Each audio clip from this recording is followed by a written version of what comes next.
Bonjour à toutes et bonjour à tous, ici Julien Martini pour Conseil de Pro. Suite au sondage qu'il y a eu mardi dernier sur le sujet à aborder lors de cet épisode, vous avez choisi donc comment jouer un tirage couleur au turn et je vais essayer d'y répondre en 4 exemples. Vous allez voir que les questions que vous vous posez ne sont pas forcément les bonnes et j'espère qu'à la fin de cette vidéo vous arriverez à vous poser les bonnes questions afin de pouvoir jouer parfaitement un tirage couleur au turn. Et c'est parti. Alors on se retrouve tout de suite avec ce premier exemple où le board est roi-valet 3 avec roi et valet de cœur.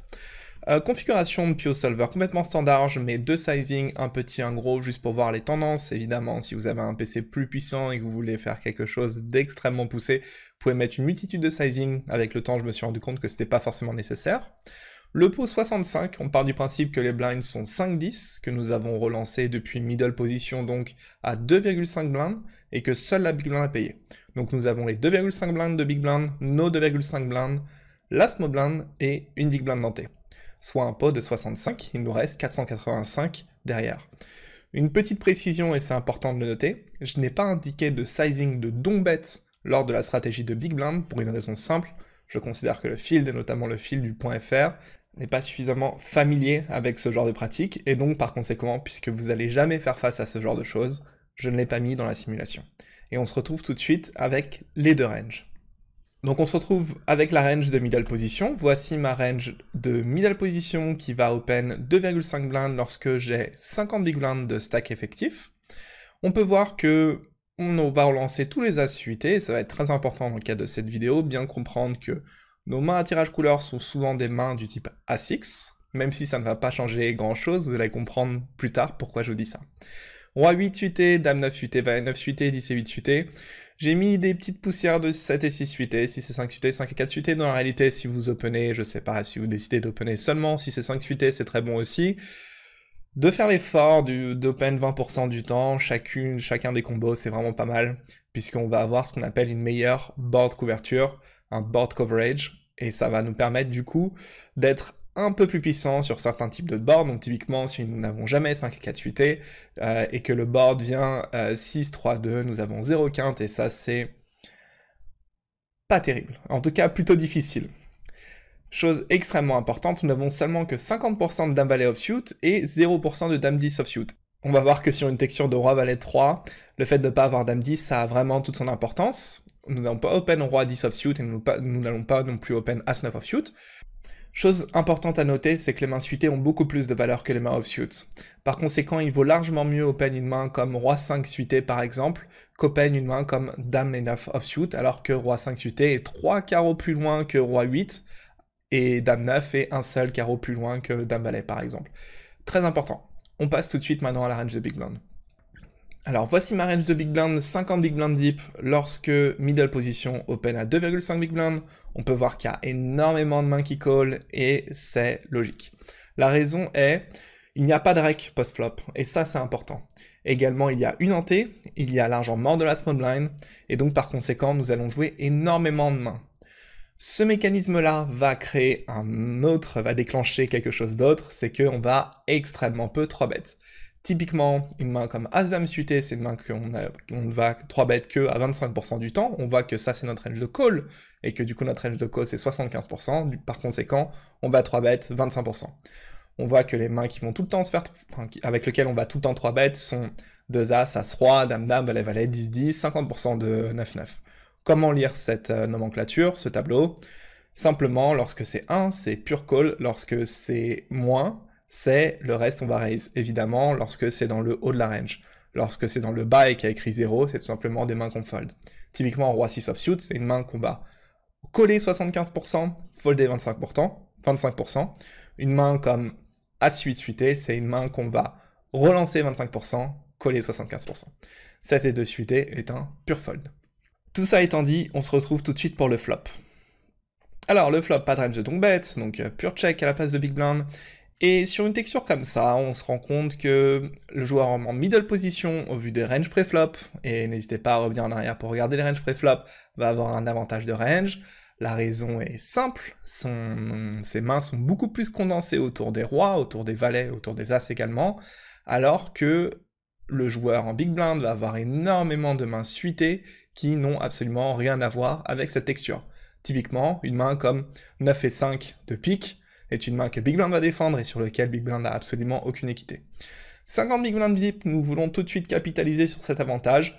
Nous allons, comme vous pouvez le voir là sur le côté droit, checker 11%, miser petit, donc le sizing d'un tiers 35%, et miser le plus gros sizing que j'ai indiqué, c'est-à-dire 70% pot, 50% du temps.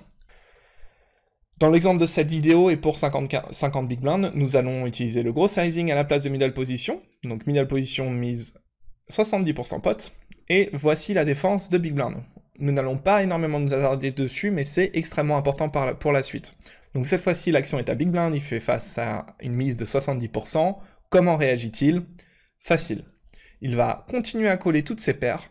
La main la plus mauvaise sans paire qu'il colle étant As-10, qui lui donne une gut shot.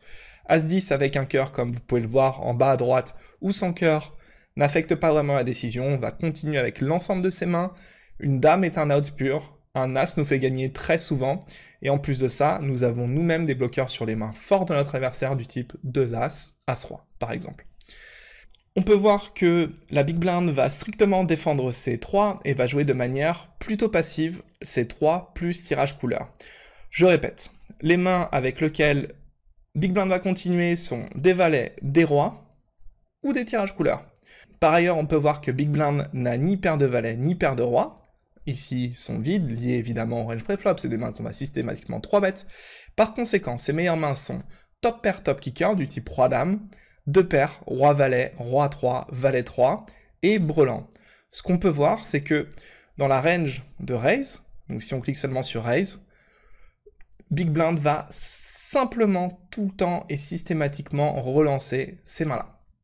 Pour l'exemple, et enfin pour arriver les turns, on va partir du principe que big blind va simplement payer. Et là, on arrive aux choses très intéressantes.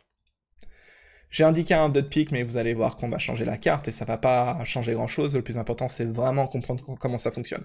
Toujours pas indiqué de range de donk bet au turn, donc ça va être un pur check à la place de big blind. Et par ce mécanisme de big blind va check raise tous ces gros jeux. Maintenant, middle position a un avantage de range conséquent, il lui reste tous ses nuts, alors que big blind, lui, ne va pas slow player ses nuts, il va systématiquement les relancer. Quand il décide de juste payer, et c'est le cas de notre scénario que je vous montre là, sa range, on l'a bien défini, elle va être composée de seulement une paire, ou bien alors tirage couleur, par conséquent on va avoir un gros avantage de range, et comme vous pouvez le voir à droite, on va checker 36%, donc on peut partir du principe que c'est un tiers du temps, et nous allons miser cher, donc 70% pot, 2 tiers du temps. Si on regarde un peu plus près la distribution des différentes cartes turn, et avec tout ça de décrit, donc la range de big blind qui va simplement payer, et qu'on analyse quelles sont les cartes qui vont du coup nous avantager lorsque nous sommes middle position, il y a une grosse incompréhension de la part des joueurs de tournois sur quelles sont les cartes qui vont nous avantager et quelles sont les cartes qui ne vont pas nous avantager, et surtout lorsque nous sommes dans les chaussures de big blind. Je m'explique. Si on analyse levé dans position, on se rend compte que finalement les pires cartes pour lui, ça va être les couleurs. Voilà, c'est lorsque le cœur rentre au turn. Et c'est lié au fait que, on a bien décrit la range de vilain, donc de big blind au flop, lorsqu'il slow play, des tirages couleurs, je le répète, et des paires, et donc par conséquent, quasiment la moitié de son range, ou légèrement moins, va être composé de cœurs. Donc on voit bien qu'il y a énormément de cases vertes, sauf les cœurs. Doublette du valet, évidemment. Doublette du roi. On voit que c'est une couleur jaunâtre vert. Et également les 9. Et là, il faut se rapporter au range préflop. Big blind a des dames 10 offsuit qu'il ne va absolument jamais fold au flop, il ne va pas les raise non plus, alors que middle position n'en a presque aucun, puisqu'il n'a que les quintes combo de dame 10 suitées. Par ailleurs, on voit que la pire des cartes possibles, c'est évidemment un 9, donc qui fait rentrer dame 10, et en plus, qui fait rentrer un 9 de cœur, qui fait rentrer la flush. Alors ça, c'est vraiment absolument atroce pour une middle position, mais j'ai l'impression qu'aujourd'hui, les joueurs en big blind ont vraiment du mal à comprendre ça, et ça, c'est vraiment un mécanisme très simple à comprendre qui va vous permettre de générer beaucoup d'argent. Par ailleurs, si nous analysons la stratégie de middle position, lorsqu'un cœur tombe, il va utiliser un beaucoup plus petit sizing, et on peut voir que notamment sur un 9 de cœur, ça va strictement être un check back. Par conséquent, c'est pour ça que c'est très intéressant de développer une range de donk bet à la place de big blind, et c'est pour éviter que middle position check back et que nous perdions de l'équité en big blind lorsque nous avons des gros jeux, et que du coup sur l'ensemble de la main nous avons 2 streets de value seulement. Nous allons très probablement parler de ça également dans un autre épisode. Revenons à notre sujet principal. Comment faire pour jouer nos flush draws au turn? Mettons tout de suite les cœurs pour y voir un peu plus clair. Et l'idée, là, vous le voyez bien, c'est extrêmement clair, c'est que plus vous avez de l'équité sur votre main, et moins vous allez vouloir miser. Et pourquoi? Parce que sur un 4 de pique, ce que vous êtes en train de faire lorsque vous misez avec un flush draw, c'est que vous êtes en train de transformer en bluff un flush draw. Et c'est pas vraiment ce qu'on veut, puisque avec un flush draw, on a évidemment les 9 outs pour faire une flush, et en plus de ça, si on a un flush draw avec hauteur as, on a également souvent 3 outs supplémentaires pour faire une top pair. Et donc on peut voir que nous sommes vraiment à la limite avec une main comme As7. Une partie du temps, une très faible partie du temps, on va souvent relancer. En revanche, une main comme As5 qui cette fois-ci a une overcard, tirage ventral, quinte ventrale et tirage couleur, c'est une main qu'on va vraiment vouloir checker, en tout cas la moitié du temps, pour une raison simple, c'est que le pire scénario pour nous, ça serait finalement qu'on se fasse relancer. Ce serait qu'on mise cher et qu'on se fasse relancer. Ça, c'est vraiment ce qu'on ne veut pas avoir, puisqu'on va devoir continuer à call avec des mains avec autant d'équité, et nous faisons très souvent face à un valet. Donc l'idée, c'est plus votre main a de l'équité, plus votre tirage couleur a de l'équité, et plus vous voulez check back, et ne pas vous faire check raiser. Ok, la première main qui va vouloir réellement miser avec pas trop d'équité, ça va être des mains comme As-10, As-Dame suité. On peut voir par exemple que Dame-10 suité est un pur check-back, alors qu'aujourd'hui, dans le field, les gens vont systématiquement miser. Donc très très important. Vous allez me poser la question, quelle est la différence entre Dame 10 et Dame 9? Bah évidemment, Dame 10 c'est tirage quinte par les deux bouts, plus flush draw, Dame 9 c'est tirage quinte ventral, plus flush draw. La différence c'est très peu, c'est 4 outs, mais ça compte, et on voit qu'on est au niveau de l'équilibrium, donc c'est-à-dire qu'on est vraiment au niveau de la main tangente. Par ailleurs, et c'est très important de le souligner, on a vu qu'on va check back des mains comme As-3 suité, donc composé d'une paire, plus flush draw, plus d'une overcard. Maintenant, lorsqu'il va s'agir des bluffs purs et durs, on peut voir que des mains comme As-Dame avec l'As de cœur notamment, vous pouvez le voir ici en bas à droite, vont être les mains privilégiées pour bluffer. La raison est simple, admettons que nous allons miser As-Dame ici, et que notre adversaire paye simplement, que la turn soit un cœur par exemple, admettons le 2 de cœur. As-Dame est la main que nous allons systématiquement utiliser en bluff avec un cœur. Okay, on peut voir là, vous le voyez bien en bas à droite, que As-Dame avec l'As de pique par exemple est systématiquement un check, As-Dame avec la Dame de cœur ou l'As de cœur est systématiquement un bluff. Pour résumer sur cette main à 50 big blind, plus votre draw est fort, plus il a de l'équité et plus vous allez vouloir check back, et ça c'est évidemment pour éviter de vous faire vous relancer. N'oubliez pas que lorsque vous avez un avantage de range conséquent, sélectionnez bien vos bluffs, réfléchissez quels vont être vos bluffs, est-ce que ça va plutôt être des tirages quintes ou est-ce que ça va plutôt être des tirages couleurs. Si vos bluffs sont exclusivement des tirages couleurs, faites extrêmement attention, puisque souvent lorsque vous allez miser cher turn et que vous faites face à une relance, vous allez devoir coller et vous serez vraiment dans une situation terrible. On va passer maintenant à 25 big blind et voir un petit peu les modifications apportées à la stratégie. Nous voici maintenant à 25 big blind, exactement la même texture, roi, valet 3. Alors, j'ai un tout petit peu triché. Normalement, les ranges préflop à 25 big blind sont légèrement modifiés. Big blind va avoir notamment une range de chauve qui est un peu plus importante. Mais pour les besoins de la vidéo et pour vraiment vous faire comprendre les mécanismes, j'ai gardé strictement les mêmes ranges, strictement la même configuration. La seule chose qui change, ça va être la taille du pot. Toujours pas indiqué de range de donk bet, mais d'expérience sur une texture comme ça, Big Blind ne va pas avoir de donk bet, et analysons tout de suite la stratégie de middle position. Et on peut voir tout de suite la chose qui saute le plus aux yeux, c'est qu'on va énormément miser un tiers pot. Les seules mains qui vont avoir un peu plus de mal à miser un tiers vont être 10-10, 9-9 et 8-8, qui sont évidemment des mains qui sont toujours un petit peu embêtantes, où lorsqu'on mise, on est souvent payé que par mieux.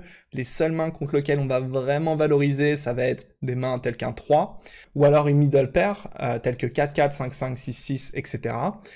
mais c'est extrêmement important de miser une partie du temps, d'une part évidemment pour ne pas être face-up, c'est-à-dire pour ne pas donner trop d'indications sur la force de notre main, d'autre part pour faire folder une main comme Dame 7 par exemple, qui serait très embêté de call contre un tiers. Et nous sommes très contents de faire fold une overcard.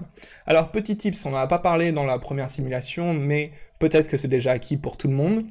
Pour savoir les chances d'améliorer notre jeu, il suffit juste de compter son nombre d'outs, donc typiquement lorsque vous jouez une carte supérieure pour tirer vers une paire, vous avez 3 outs. Lorsque vous jouez une tirage carte pareil debout, vous avez 8 outs, un tirage couleur, ça fait 9 outs. Attention en les additionnant, ne comptez pas 2 fois la même carte. Donc nous allons miser un tiers. Cette fois-ci, Big Blind ne va non seulement coller les rois, il va également coller les valets, mais il va aussi coller tous les 3. Et ça, c'est important. C'est-à-dire que sur l'exemple précédent, les 3 qui n'étaient pas un tirage couleur étaient un pure fold. Cette fois-ci, Big Blind fait face à un sizing d'un tiers, et donc du coup, il doit absolument continuer à coller tous ces 3. On peut se rendre compte que As-9 reste un fold, As-10, toujours pas.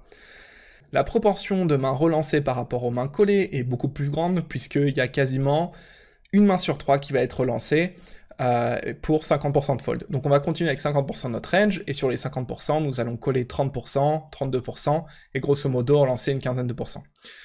Parmi les choses également intéressantes à observer ici, c'est qu'une main telle que Dame 9 suitée, donc admettons une main comme Dame 9 de pique, qui a donc une gutshot ici, est exactement à l'équilibrium, c'est-à-dire que Dame 9 de pique, que vous vous couchez ou vous continuez, vous avez exactement la même EV. Vous pouvez lancer une pièce en l'air, regarder la décision de la pièce, et si c'est face, vous collez, si c'est pile, vous passez. Ce n'est pas du tout le sujet de la vidéo, mais très difficile pour moi de m'abstenir à seulement le sujet de la vidéo. Pour les raisons de la vidéo, on va simplement coller. Toujours pareil, on arrive turn, on met une carte au hasard, peu importe. Toujours pas de range de lead, même si sur ce 2, a priori, il n'y a pas de lead à la place de Big Blind. Et on va tout de suite analyser la différence sur les run-outs. Ok, donc quand on observe la différence des run-outs, cette fois, il y a beaucoup moins de différence entre les cartes qui nous avantagent énormément et les pires cartes. C'est-à-dire que tout à l'heure, on était aux alentours de 100-110, et cette fois-ci, on est aux alentours de 70. Donc on voit que les équités, déjà, sont beaucoup plus proches. Pareil pour la couleur, on voit que maintenant, l'handicap lié à, par exemple, un 9 de cœur est beaucoup moins important. En tout cas, la différence est beaucoup moins importante que lorsque nous étions 50 Big Blind et que nous avons misé cher flop.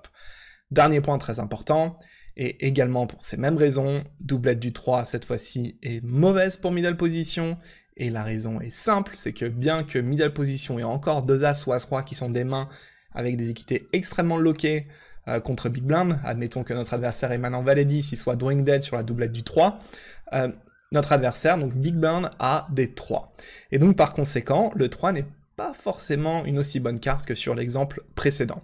En termes de stratégie, cette fois-ci, toujours même principe, on va miser plus petit lorsque la flush rentre, ok, mais cette fois-ci, puisque nous avons moins d'avantages de reine sur ce 2 de pique, puisque notre adversaire a également beaucoup plus de paires, puisque maintenant il a les 3, il a également des 3 et 2 suités, nous allons miser environ 50% du temps. Et regardons ce qui se passe sur le 4 de pique, comme tout à l'heure. Donc nous sommes sur le 4 de pique, notre adversaire Big Blind check, et c'est à middle position de parler. Nous allons analyser ce que font les cœurs, et cette fois-ci c'est d'autant plus visible que tout à l'heure.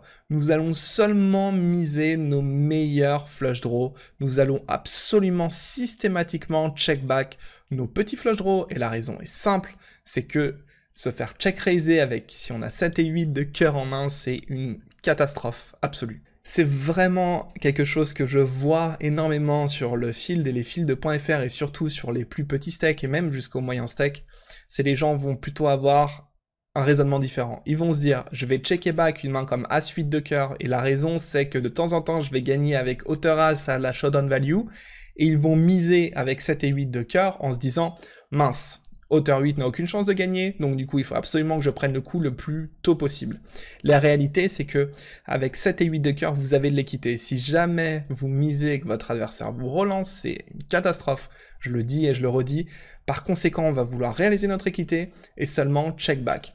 De plus, un point qui est très important, cette fois-ci notre adversaire a beaucoup plus de 3 dans son range, donc plutôt que de jouer simplement 9 out, donc c'est-à-dire le tirage couleur avec une main comme 7 et 8 de cœur, cette fois-ci nous allons jouer 15 out, puisque, en tout cas contre une partie de la range adverse, puisque 3-8 ou 3-7 supplémentaires viennent nous donner le jeu gagnant contre toutes les fois où notre adversaire aura un 3, hormis évidemment les fois où notre adversaire aura 8 et 3 et 7 et 3.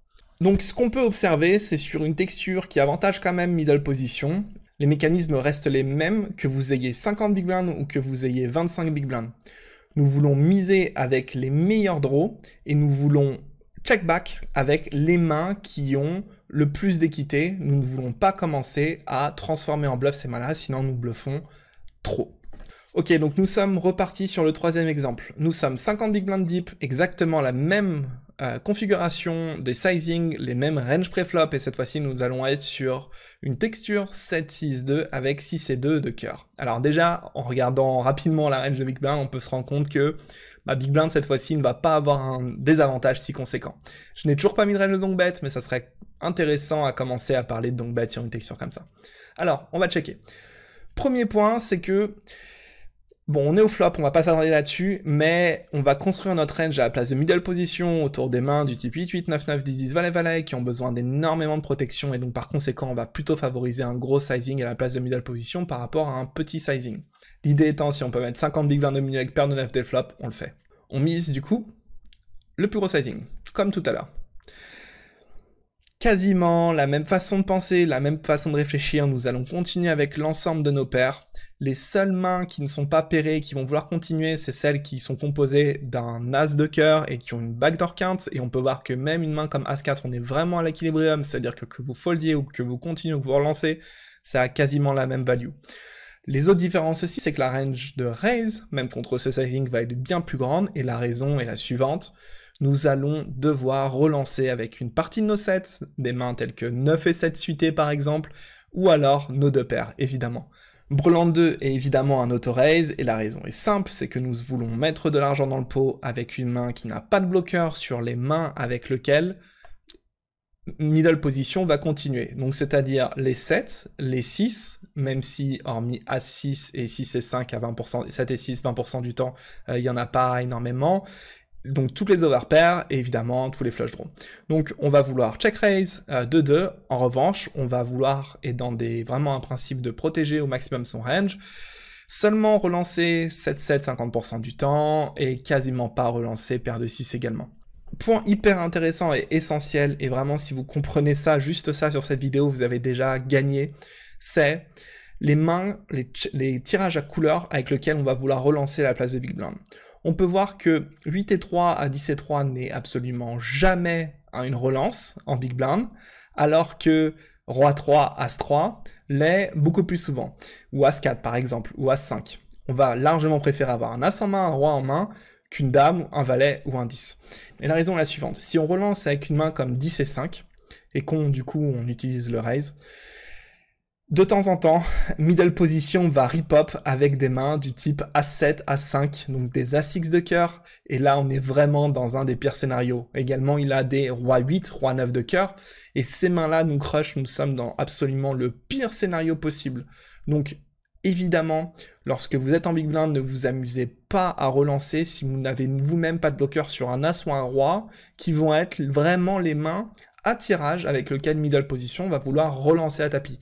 Très très très important de jouer passivement et ne pas mettre les 50 big blinds au milieu avec un flush draw qui va se faire dominer par un flush draw supérieur. Point très important.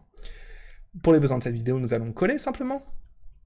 Et toujours, même histoire, nous allons regarder quels vont être les run-outs sur les différentes turns. Toujours pas de range de donk bet, même si ça serait très intéressant d'en développer une sur une texture comme ça. Regardons un petit peu comment notre range se comporte sur les différents run-outs. Et là, on voit vraiment un gap immense entre les cartes composées d'un valet et de cartes supérieures qui vont grandement avantager notre range et toutes celles d'en dessous. On voit qu'il y a peu de différence, que ça soit un cœur ou une autre carte, ça change pas grand-chose. Et c'est lié au fait que, sur une texture comme ça, la range de big blind va être beaucoup plus condensée autour des tirages quintes, autour des paires, autour de toutes ces petites cartes, donc c'est-à-dire 8 et en dessous, ou même 9 et en dessous, et va être beaucoup moins condensée autour des tirages couleurs. Donc très important d'avoir ça en tête. On peut voir cette fois-ci que maintenant d'avoir un cœur, et notamment je prends l'exemple du 5 de cœur, est largement mieux que de ne pas avoir le 5 de cœur, et c'est lié également à tout ça. notre adversaire a toutes les quintes que nous n'avons pas, et du coup, le fait qu'il y ait maintenant une flush possible au turn fait que les équités vont être lock, que avoir couleur est largement mieux que évidemment avoir quinte, et par conséquent, ça fait partie des meilleures cartes côté middle position. Donc on peut vraiment voir ici un vrai gap entre à partir du 10 et en dessous, il y a vraiment beaucoup de différences et ça va se faire ressentir au niveau de la stratégie. Pour ces raisons-là, lorsque c'est un valet au-dessus, lorsque c'est offsuit, donc pas un cœur, on va systématiquement miser, et miser plutôt un gros sizing, dont 70%. Lorsque c'est un cœur, comme d'habitude, on va utiliser un petit sizing, et plus on va descendre vers les petites cartes, et moins on va miser. Donc typiquement, un 5 sur un 5 par exemple, regardez un petit peu derrière la range avec laquelle on va miser, donc extrêmement faible. Maintenant, on va prendre un valet, et regardez là, cette fois-ci, on voit bien que quasiment toutes les mains, toutes les cartes vont vouloir miser. Revenons à notre sujet, les flush draws. Alors, donc les flush draws. Donc, je vais mettre les différents, juste les flush, pour que ça soit beaucoup plus facile à comprendre. Et en fait, ce qu'on va voir, c'est que j'ai donc choisi un 5 qui arrive turn, et donc qui est évidemment la meilleure des cartes pour Big Blind, puisqu'il a des 8 et 9, il a des 8 et 4, etc. qu'on n'a pas, il a des 3 et 4 par exemple. Et en fait, ça va être très intéressant, c'est que cette fois-ci, on va vraiment vouloir miser avec les flush draws qui comportent le plus d'équité, et la raison est simple, c'est on va vouloir miser avec des flush draws contre lequel, si on se fait raise all-in, on va vouloir call. Donc typiquement, une overcard ou deux overcards plus tirage quinte, on voit qu'une main comme As-4 par exemple, qui comporte seulement une seule overcard et tirage quinte par les deux bouts, c'est un pur check. A3, As-3 qui comporte une gutshot et une seule overcard, c'est un pur check également. Donc toutes ces mains-là, elles vont vouloir check back, et la raison est simple, je vous l'ai déjà dit, c'est parce que si jamais on se fait raise all-in, on va pas vouloir mettre 50 big blind avec simplement gutshot ou tirage quinte par les deux bouts plus une overcard. En revanche, top pair, top kicker, tirage couleur, très facile d'y aller. As-8, As-9, très facile d'y aller. Alors, on va vouloir largement miser As-9 par rapport à Roi-9, et la raison est simple. Si nous misons Roi-9 et que notre adversaire nous raise, il va nous raise une partie du temps avec des mains comme As-8 par exemple de cœur, ou As-4 de cœur contre lequel nous sommes quasiment drawing dead. Donc ça, c'est vraiment les situations dans lesquelles on ne veut pas se mettre. Donc comment est-ce qu'on définit notre range? Bah c'est très simple. Les tirages couleurs sur une texture comme ça, où Big Blind a presque un avantage de range, il n'a pas un avantage de range, mais c'est extrêmement close, on va vraiment vouloir simplement miser nos tirages couleurs qui sont capables de call un all-in si jamais on se fait chauve. Et typiquement, Roi-Dame, ça serait vraiment une catastrophe de miser, Dame-Valet, c'est une catastrophe de miser, et ça, on le voit systématiquement autour des tables. Ok, donc nous passons sur le même exemple, même range, même caractéristique. La seule chose qui change, c'est évidemment le SPR, donc notre nombre de blindes par rapport au pot. Nous sommes cette fois-ci 25 big blind deep. Ok, et donc toujours pas de range de donk bet, et c'est vraiment pour vous expliquer les mécanismes. On va check. Cette fois-ci, un petit peu comme l'exemple de Roi, Valet 3, on a un plus petit SPR, du coup on va vouloir miser moins souvent. Les seules mains qui vont vouloir miser plus, ça va être 8-8 à Dame-Dame, et grosso modo pour balancer ça un petit peu des Rois 9, des Rois 8, Dame 9, Valet 9. On va un petit peu moins s'attarder cette fois-ci parce que vous avez compris le principe. Face à une mise, notre adversaire va plus ou moins avoir la même façon de construire son range que précédemment. La seule différence, c'est que cette fois-ci, notre adversaire va quasiment tout le temps check-raiser tous ses sets. Les seuls sets qui va moins check-raiser, ça va être des As-7 et Roi-7, ok, qui sont des mains qui ont besoin de beaucoup moins de protection. Donc, versus un tiers, Big Blind va beaucoup check-raise. Pour les raisons dans le cadre de la vidéo, nous allons évidemment call et regardons ce qui se passe sur les différents turns. Ok, maintenant c'est bien acquis pour vous, vous commencez à vraiment comprendre les mécanismes, donc c'est pareil que sur l'exemple de Roi Valet 3, lorsque nous sommes plus petits, et c'est pareil que quelles sont les cartes qui vont nous avantager ou non. On voit bien qu'à partir du 10, tout est vert. Maintenant, à ce SPR là, pas besoin d'avoir flush ou quinte pour tout mettre au milieu, une seule paire suffit. Donc il y a quand même moins de différence entre un 9 par exemple et un 10. On voit que évidemment maintenant un cœur ne change quasiment rien à lever, bien que un cœur facilite évidemment la range de middle position. Les pires cartes restent un 5 et un 8 évidemment, puisque ça donne des 2 paires, ça donne des quintes à Big Blind, mais ça reste extrêmement close par rapport à un roi. Et évidemment, moins on est deep, et moins on a besoin de tendre vers des nuts, donc c'est-à-dire vers des jeux forts, et je le répète, ce qui compte c'est faire des paires. Et ça je vous ai déjà expliqué dans Conseil de Pro numéro 1, que je vous invite à regarder si vous n'avez toujours pas regardé. Encore une fois, nous allons prendre les 2 exemples, et maintenant vous comprenez, vous commencez à comprendre le principe.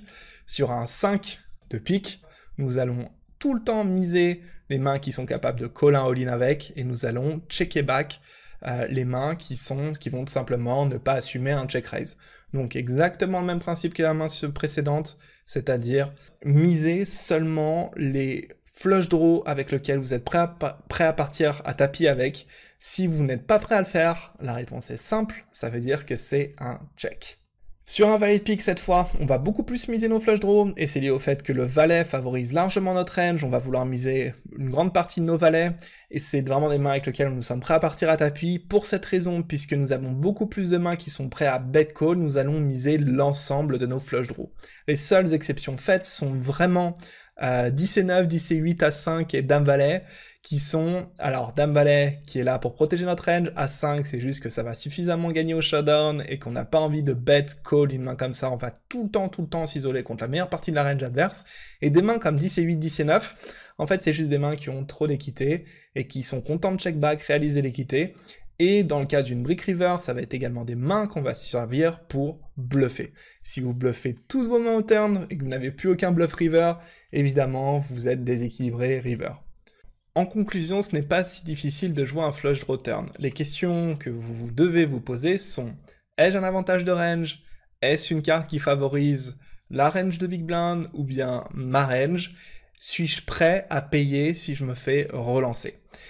Donc si vous arrivez à répondre à ces questions telles que l'on a fait pendant ces différents exemples, vous allez pouvoir trouver vous-même les réponses et parfaitement jouer les turns. Énormément d'erreurs se font aujourd'hui dans les tournois mid et low stakes. Avoir un flush draw turn, c'est très bien. La seule erreur que vous puissiez faire, ça serait de miser et devoir vous coucher face à une relance. Donc ne faites absolument pas cette erreur. C'était Julien Martini pour Conseil de Pro. N'hésitez pas à nous retrouver sur le Twitter de PMU Poker. Donc tous les mardis, il y a un sondage pour déterminer le sujet de la prochaine vidéo. Un petit like, ça fait très plaisir et ça nous pousse à toujours vous proposer plus de contenu public. Donc n'hésitez pas à vous abonner à la chaîne de PMU sur YouTube, également nous suivre donc sur Twitter. Dans tous les cas, on se retrouve autour des tables sur PMU Poker.